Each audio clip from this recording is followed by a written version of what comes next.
ጤና ይስጥልኝ። እንኳን ወደዚህ ማብራሪያ በደህና መጣችሁ። ዛሬ የኢትዮጵያ ኦርቶዶክስ ተዋሕዶ ቤተ ክርስቲያን እጅግ ጥልቅ ወደ ሆነውና መሰረታዊ ወደ ሆነው ትምህርት ማለትም ወደ ምስጢረ ሥጋዌ አብረን እንጓዛለን። ማለቂያ የሌለው ወሰን የሌለው አምላክ እንዴት በወሰን ውስጥ ሊገለጥ ቻለ የሚለውን አብረን እንፈትሻለን። እስቲ በመጀመሪያ ነገሮችን ሁሉ ወደ ጎን ትተን ይህን አስደናቂ ጥያቄ እናንሳ። ማለቂያ የሌለው በየትኛውም ቦታ የሚገኝ አምላክ እንዴት በወሰን ውስጥ ሊገኝ ቻለ? አምላክስ ለምን ሰው ሆነ? ይህ እኮ የክርስቲያናዊ ማንነታችን ትልቁ መሰረት ነው።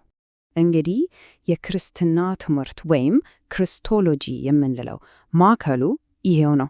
አምላክ ሰው ሆነ፣ ሰውም አምላክ ሆነ የሚለው ታላቅ እውነታ ማለት ነው። በዚህ የምስጢረ ሥጋዌ ወይም አምላክ ሰው የመሆን ክስተት ሰማያዊው መንግሥት ለእኛ ለሰው ልጆች በግልጽ ታይቷል ማለት ነው። ክፍል 1 ቅድመ ተዋሕዶና ልደታት።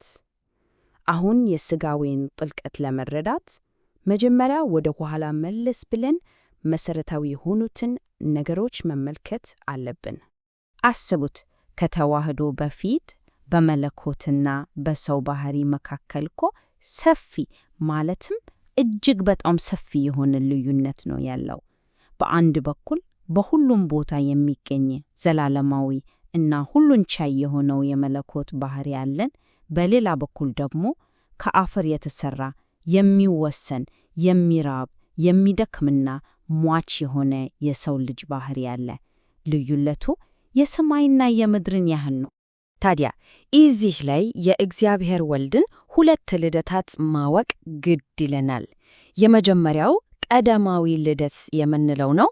ይሄውም ዘመን ወራት ሳይቆጠሩ ከዓለም በፊት ከአብ የተወለደው ዘላለማዊ ልደት ነው። ሁለተኛው ደግሞ ዳህራዊ ልደት ይባላል። ይሄኛው ጌታችን በኋላኛው ዘመን ያለ ሰብአዊ አባት ከቅድስት ድንግል ማርያም በሥጋ የተወለደበት ልደት ነው። ክፍል 2 አምላክ ለምን ሰው ሆነ? የሥጋዊ ዓላማ። ስለ ሁለቱ ልደታት ካየን ቀጣዩ ትልቁ ጥያቄያችን ፈጣሪ ለምን የፍጡርን ውስንነት በራሱ ፈቃድ ሊቀበል ቻለ የሚለው ነው። ዋናውና የመጨረሻው ምክንያት ይሄ ነው፣ ወሰን የሌለው ፍቅር።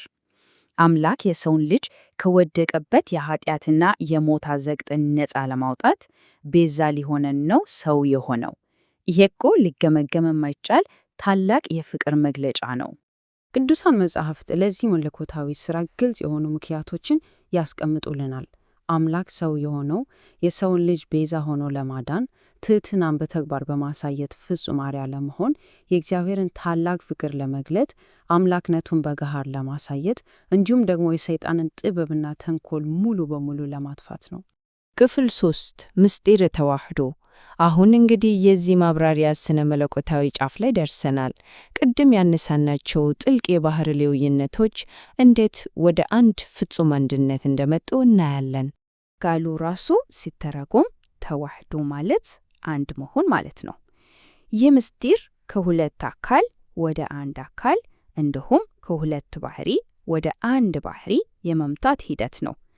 ረቂቁ መለኮት እና ግዙፉ የሰው ባህሪ ፍጹም አምላክነታቸውን ወይም ፍጹም ሰውነታቸውን ሳያጡ በአንድ አካል ፍጹም ተዋሕዷል ማለት ነው።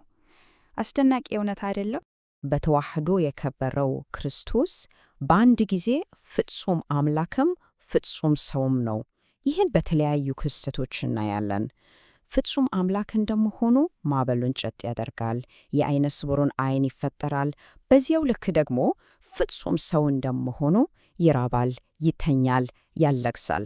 ታዲያ ይህን የተቀደሰው እውነት ከተሳሳተ ግንዛቤ ለመጠበቅ ቤተ ክርስቲያን ጥብቅ የሆኑ መለኪያዎችን አስቀምጣለች።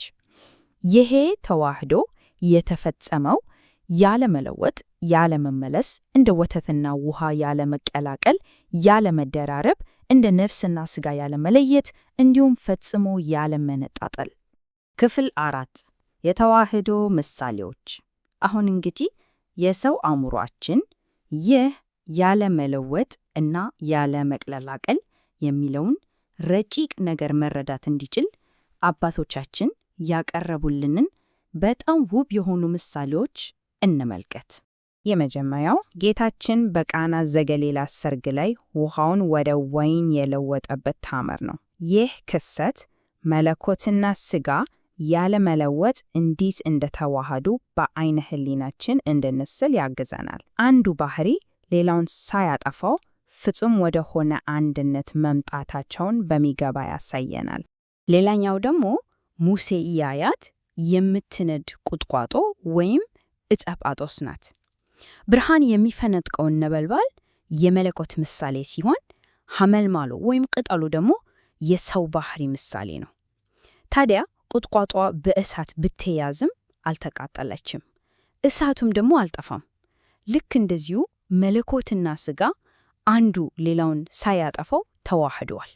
እሺ፣ የነቢዩ ኢሳይያስን የፍህም ራእይ ታስታውሳላችሁ? እዚህ ላይ እሳቱና ከሰሉ ፍጹም ተዋህደዋት። እሳቱ ተለውጦ ከሰል አልሆነም፣ ከሰሉም ተለውጦ እሳት አልሆነም አይደል? ሁለቱም የየራሳቸውን ባህሪ ሳይለቁ አንድ ላይ የሚያንጸባርቅ ፍህም ሆነዋል። ይህ የተዋህዶን ምስጢር ቁልጭ አድርጎ ነው የሚያሳየው። ምናልባት ለእኛ በጣም ቅርብ ሊሆን የሚችለው ደግሞ የጋለ ብረት ምሳሌ ነው። አንድን ብረት እሳት ውስጥ ብናስገባው ብረቱ ብረትነቱን ሳይለቅ፣ እሳቱም እሳትነቱን ሳይለቅ በብረቱ ቅርጽ ልክ እሳት ይሆናል። በጣም ፍጹም በሆነ መንገድ ስለሚዋሃድ እኮ ለየብቻ ብረት ወይም እሳት አንላቸውም። የጋለ ብረት ብለን በአንድ ስም እንጠራዋለን። ተዋህዶም ልክ እንደዚሁ ነው። ክፍል 5 የማንነታችን መሠረት አማኑኤል ኢየሱስ ክርስቶስ። ይህን ፍጹም ተዋህዶ ስንረዳ ሰው የሆነው አምላክ ለምን ልዩ ልዩ ስሞች እንዳሉት እንገነዘባለን። እንግዲህ የሥጋዊ ባለቤት እነዚህ 3 ታላላቅ ስሞች አሉት። አማኑኤል ይባላል። ትርጉሙም እግዚአብሔር በእውነት ከኛ ጋር ሆነ ማለት ነው። ኢየሱስ ይባላል። ሰውን ከኃጢአቱ የሚያድን መድኃኒት እርሱ ስለሆነ። እንዲሁም ክርስቶስ ይባላል። ይህም የተቀባ መሲህ ማለት ነው። ቀቢውም ተቀቢውም ደግሞ እርሱ ራሱ ነው። እንግዲህ የዚህን ማብራሪያ ፍጻሜ ስናደርግ አንዲት ጥልቅ ጥያቄ ላንሳላችሁ። ይህን የተዋህዶን ጥልቅ ምስጢር ስናውቅ አምላክ ሰው የሆነበት ይህ አስደናቂ ትሕትና ስለ መዳናችን ያላችሁን ግንዛቤ እንዴት ይቀይረዋል? ይህ ወሰን የሌለው የፈጣሪ ፍቅርና ትሕትና ለቀጣዩም መንፈሳዊ ጉዞአችን ትልቅ ስንቅ እንደሚሆን አልጠራጠርም። አብረን ስላጠናንን ከልብ አመሰግናለሁ።